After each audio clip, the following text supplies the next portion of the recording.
welcome to Storytime with the Bookmobile. I'm Brianna. And I'm Olivia. And this month we're talking about gardening and flowers, which is really exciting. I know Olivia loves to garden. Oh yeah, I have a couple of marigolds in my garden right now, and I'm hoping that my sunflowers will come out in the next couple weeks. Oh, that's so exciting. I love how tall sunflowers can get. Mm-hmm. Yeah, They're really cool. They're really cool.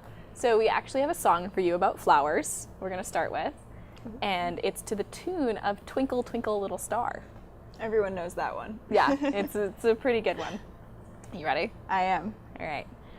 Flowers, flowers everywhere, in the garden, in my hair, in the vase, at the store, on the table, on the door.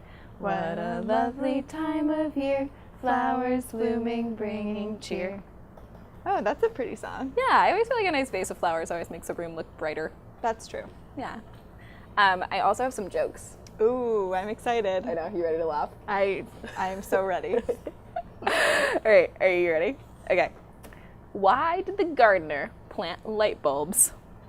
I don't know. Seems like a good way to get glass in your foot. She wanted to grow a power plant. Oh, very energy efficient. All right. What kind of flower grows on your face? I don't know. Tulips. Oh, Tulips. All right. That was kind of cheesy. This one's gonna be really funny though. Okay. You're gonna laugh. Yes, Okay. I'm ready. What do you call a big cat that likes to dress up in fancy clothes? I don't know. A dandelion. Nice. I also have one that I heard yesterday. Okay. It's a little bit longer. Do you want to hear it? I would love to. It doesn't actually have to do with flowers, but it's very funny. That's okay. All right, so two men sat down to lunch together. One of them dropped his fork on the floor, so he picked up his fork, and while he was picking up his fork, he noticed that the other man was wearing one red sock and one blue sock. And he was thrown off by this, because normally socks come in a pair. And he was like, why is this man wearing two different colored socks? So he's just thinking about it. He's trying to decide if he should mention it to him. And then he finally goes, hey, did you know that you're wearing one red sock and one blue sock? And the other man looks at him and goes, yeah, of course. I've got another pair just like it at home. Nice. Nice. I like that one. So anyway, what are we reading today? So today we're going to read Wanda's Roses by Pat Brisson and illustrated by Marianne Coca-Leffler. Oh, awesome. And next, we're also going to make some tissue paper flowers. Ooh, those are so pretty. Yeah. So maybe you could put these on your table. Yeah. Or on your door. Or on your door. In a vase, maybe. In your hair. Sounds like a great idea. Awesome, let's do it. So today for our craft, we're making tissue paper flowers, which is really cool. I think they're very pretty. And all you need are some tissue paper, a pair of scissors, at least one pipe cleaner, and a stapler. So the first thing that you're gonna do is you're gonna take one piece of your tissue paper and fold it in half.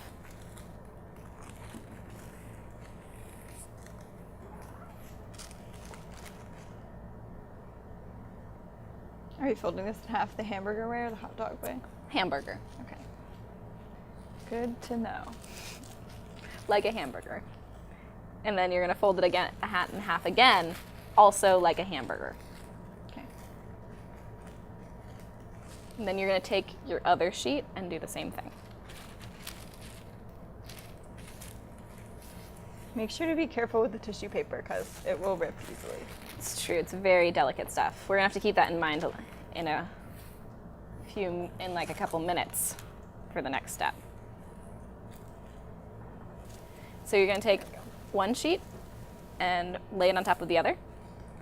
And all you're gonna do is look for your folded edges and trim them off. So just cut off the edges so that we're gonna end up with just a few sheets of tissue paper lying on top of each other.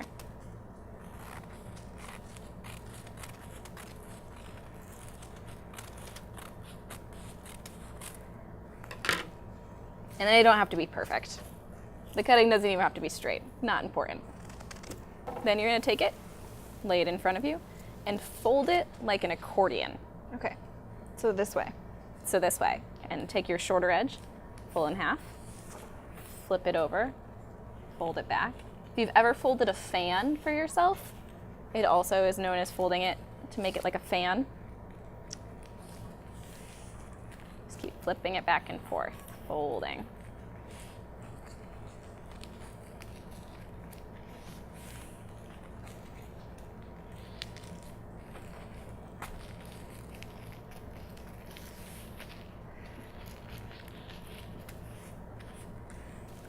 What kind of flower do you think yours is going to be? I don't know. They're gonna look kind of similar to this one, right? Yeah. It looks like sort of like a peony to me, or maybe a rose. Yeah, it does look like a lot like a rose. I think mine's probably going to end up being a rose. I've never seen a purple rose before, but I'm sure they're out there. Yeah. I would like to see one.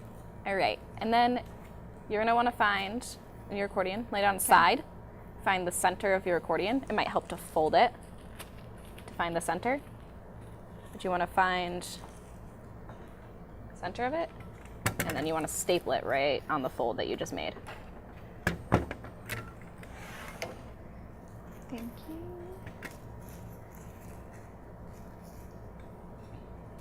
What we're going to do first is we're going to cut around the edges right here. Okay. A different shape. So you could cut a point, or you could do, this one I did a rounded edge, or you could cut a bunch of slits, however you want. And it might make it look like a different flower depending on what you do. Okay.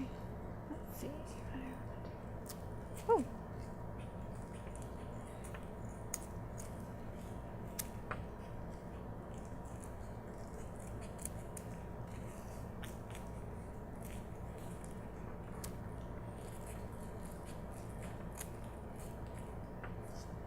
Take your pipe cleaner, wrap it around where you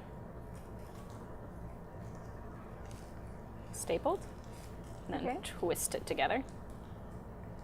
Alrighty. All right, now is when we have to be really careful with the tissue paper. So you're going to spread it out on one side, and then lift up one piece at a time towards the center.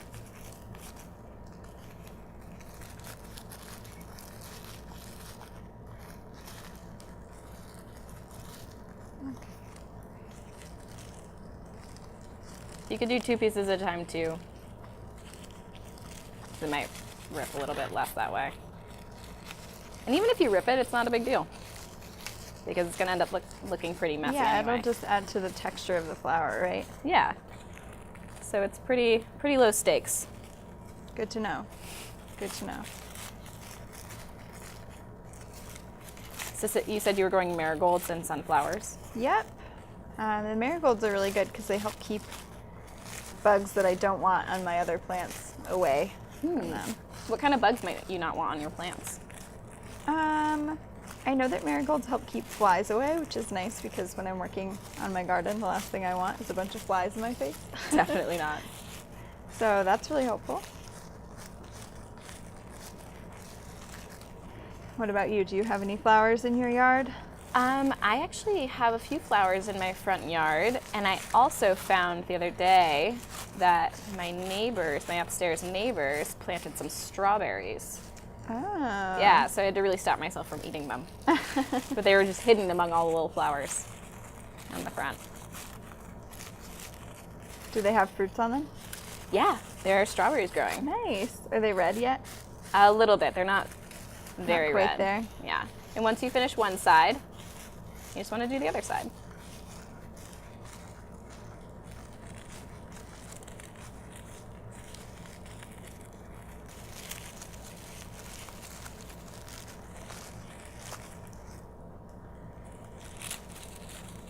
Yeah, see, I'm ripping my tissue paper a little bit, but it really doesn't matter.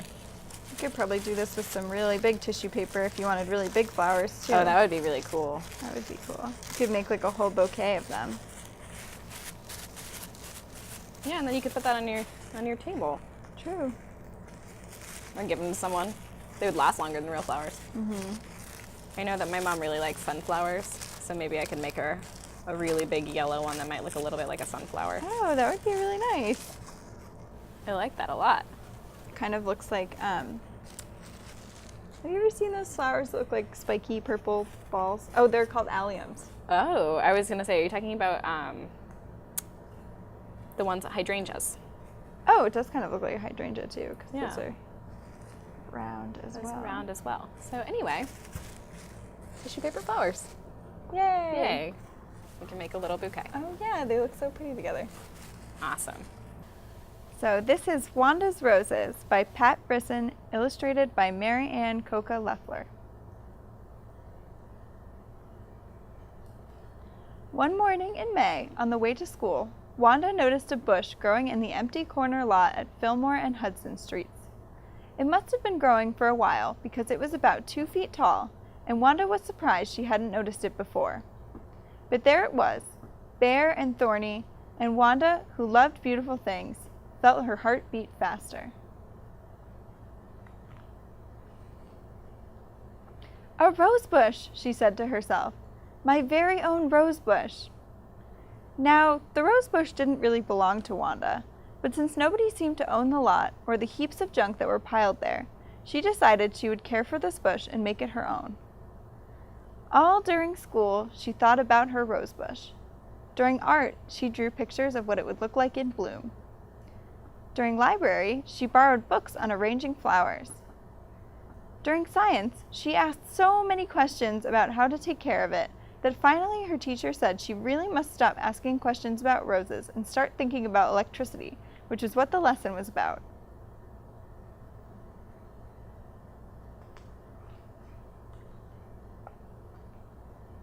After school, she rushed to the rose bush. It was still bare and thorny. Maybe it needs some more sun, thought Wanda. So she put down her school bag and began dragging some of the nearby trash out to the curb. Mrs. Turner, who was on her way to the store, stopped to help her with a broken chair. Cleaning up the neighborhood, Wanda? Mrs. Turner asked. That's a nice project for you. Oh, I'm not cleaning, Wanda told her. I'm helping my rose bush get more sun so it will bloom. Your rose bush? Mrs. Turner asked. Where's your rose bush? Over there, Wanda said, pointing proudly to the bare, thorny bush.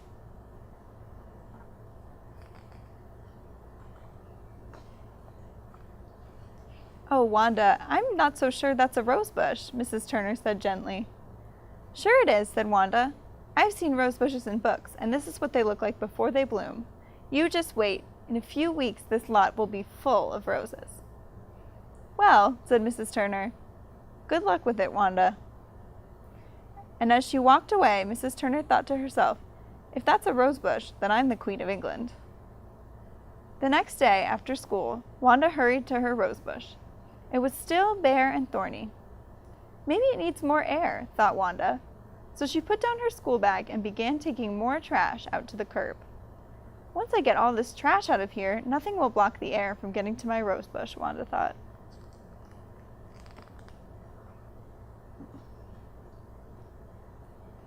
Mr. Claudel was on his way home from work, saw Wanda trying to drag an old door, and stopped to help.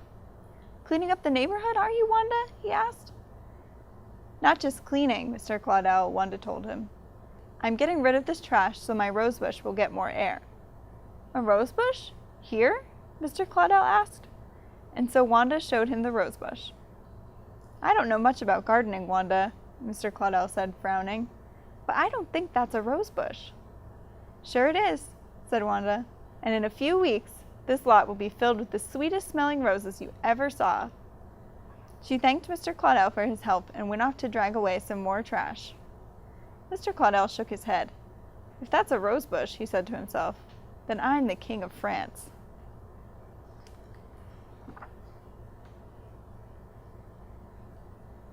Every day after school that week and the next, Wanda worked in the empty lot. Mrs. Giamatti, who lived in an apartment next door, gave Wanda trash bags for the old shoes, beer bottles, broken toys, and bits of glass that she was picking up. You've done a great job cleaning up this lot, Wanda, Mrs. Giamatti told her. Oh, I'm not just cleaning, Wanda said. I will have to get rid of all this trash so my rose bush will get enough sun and fresh air to bloom. But where is your rose bush? Mrs. Giamatti asked. So Wanda showed her.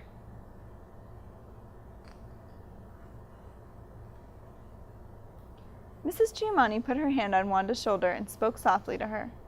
"Wanda," she said, "this is not a rose bush." "Oh, but it is," said Wanda, "and in a few weeks this lot will be filled with the most beautiful roses you ever saw." "That would be nice," said Mrs. Giamatti, "but I don't want you to be disappointed if this bush doesn't bloom." "Don't worry, Mrs. Giamatti," Wanda answered. "I won't be disappointed." Mrs. Giamatti sighed. "That is not a rose bush and never will be one," she thought to herself. The next week, when the rose bush still wasn't blooming, Wanda talked to her school librarian.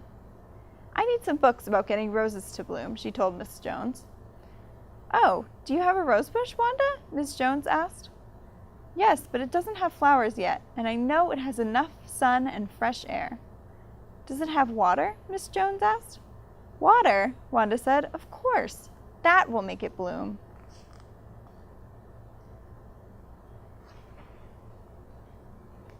That afternoon, she hurried to the rose bush. It was still bare and thorny. She looked at the dry ground and smiled.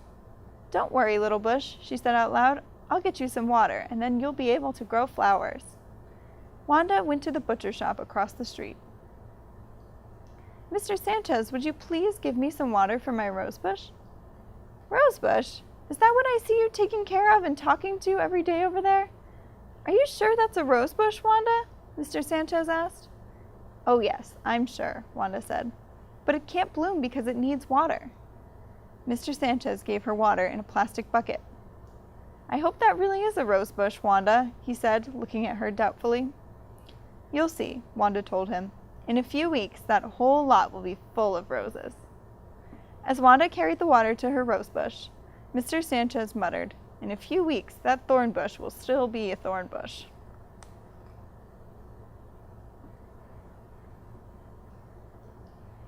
Every day, Wanda ran to her rose bush after school, but every day it was still bare and thorny. She watered it and sang to it and checked its bare branches for roses. Mr. Claudel, on his way home from work, stopped to see if there were any roses yet. Mrs. Turner, on her way to the butcher shop, stopped to see if there were any roses yet. Mrs. Giamatti, seeing Wanda in the lot, called down from her apartment to ask if there were any roses yet. When Wanda went to the library at school, Miss Jones asked if there were any roses yet. And every day, when Wanda went to the butcher shop for water, Mr. Sanchez asked if there were any roses yet. To each person, Wanda would answer the same thing. "Just you wait. Pretty soon this whole lot will be filled with roses."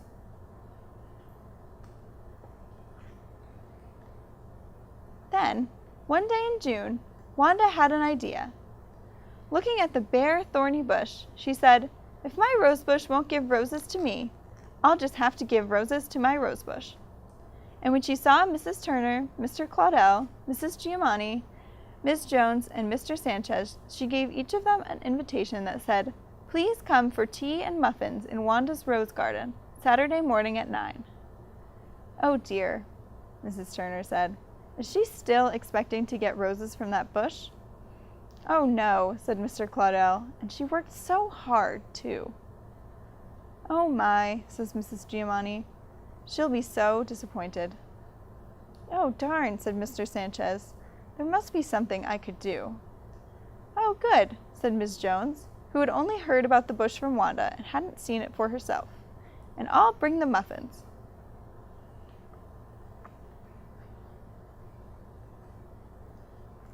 The night before the tea party, everyone was very busy. And the next morning at 9, everyone was surprised to see Wanda's rosebush covered with roses. Paper roses that Wanda had made herself and carefully tied to each bare, thorny branch. But more surprising yet,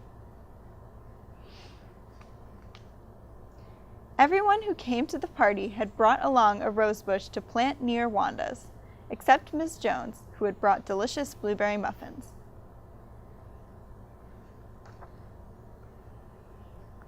After they had eaten their muffins and drunk their tea, they all got busy planting rose bushes. Mr. Claudel and Mrs. Turner dug the holes. Mrs. Giamatti held the bushes in place, while Wanda and Miss Jones filled in around the roots with soil, and Mr. Sanchez brought water from his shop and watered them all thoroughly. When the work was finished, Mr. Claudel said, "Wanda, this is going to be a rose garden fit for a king." "Or a queen," said Mrs. Turner. Wanda and the others smiled.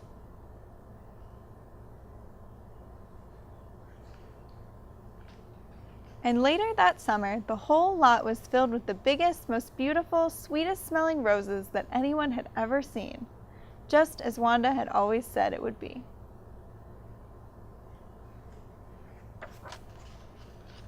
The end. Oh, I loved that book. It was really, really sweet. Yeah. It made me want to grow a garden. So what was your favorite part of Wanda's roses, I Brianna? think that my favorite part was at the end when they all showed up with rose bushes for her and they planted them together. Yeah, that was an Yeah. awesome part. I really liked when she discovered the bush in the empty lot because I just thought it was cool how excited she got about finding her own rose bush. Yeah. It was also fun that she covered it in paper flowers, just like ours. Yeah, very Yeah. true. I guess that would be a good thing to do with your craft. Make a whole rose bush. Probably want to take them in before it gets rainy or anything, but It's true. it would look really cool. Yeah. So we have a few announcements before we go. We are going to be at a Migrant Ed event from 1 to 3 p.m. On July 24th. And then we are also going to be at Field Days in Highgate, running a booth on August 5th. So that's really exciting. And then the most exciting We have our Book It for the Bookmobile 5K coming up on August 12th. If you register by July 12th, you can get a free t-shirt and the opportunity to come run a beautiful 5K course. Yeah, in Enosburg, in Lincoln Park. And the information and all the registration stuff is on our website, and there's a Book It 5K page just for that. Yep. So, And our website is www.fnwsu.org/bookmobile. Yep. So that's where you can find us. that's where we are. And I think that's it. Yeah, we will see you guys in August. Bye. Bye.